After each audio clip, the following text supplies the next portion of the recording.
Happy Friday. So I just want to go over exactly what you guys are going to be doing in class today. First thing that you should have done was your warm-up. You should have turned that into me because it's Friday. After that, you need to go onto your Google Classroom and check your missing necklace CER. This is the lab with the white powders. You need to go on there. I graded your CERs and I left comments for you. This is going to help you write your CER today based on the comments that I gave you for the other one and the grade. After you check those comments, the next thing that I want you to do is make sure that you have gotten your data for the unknown liquids lab from your technician. So make sure that you copy it down into your own lab write-up so that you have it. After that, you are then going to write an error analysis, and this is your first time that you're going to write that. This is just saying one thing that you think that your group might not have done correctly. We're all humans, and so sometimes scientists, they make mistakes when they're gathering data. You need to write one mistake that maybe you could have made. So maybe you put in too much oil and it didn't look like it dissolved, or you didn't put in enough salts, you put more in one than the other. Maybe you read the pH container wrong. Maybe you had a stuffy nose, so you couldn't actually smell the substances.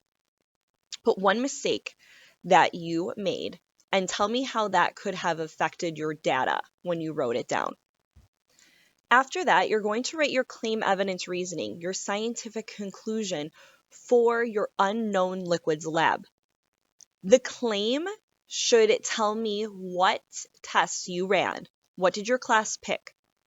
It should also state what you think each substance is. What was liquid A? What was liquid B? What was liquid C and D? On Google Classroom, there is a reference sheet posted. You're going to have to compare your data to that reference sheet.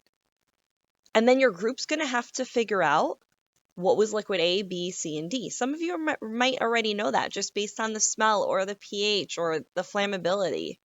However, check that reference sheet. See if it matches.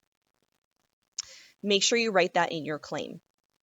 Your evidence is where you're going to write the evidence that you used in order to tell me what liquid A was, what liquid B was, what liquid C was, and D. From your data table, put it into words. I should see numbers. I should see words. Your reasoning then is basic. It's going to be kind of similar to your necklace lab. You're going to have to tell me, obviously restate your claim. Then you're going to tell me how you used chemical and physical properties to identify what liquid A was, what liquid B was, what liquid C was, and what liquid D was. You need to turn this in. It's going to be due on Monday. So again, turn in your warm-up. First thing, check the comments that I wrote on your missing necklace lab. Check those. That's going to help you write your CER. Get your data from your technician. Go ahead and write that error analysis. What do you think your group might have done incorrectly on the lab? And then write your claim, evidence, and reasoning.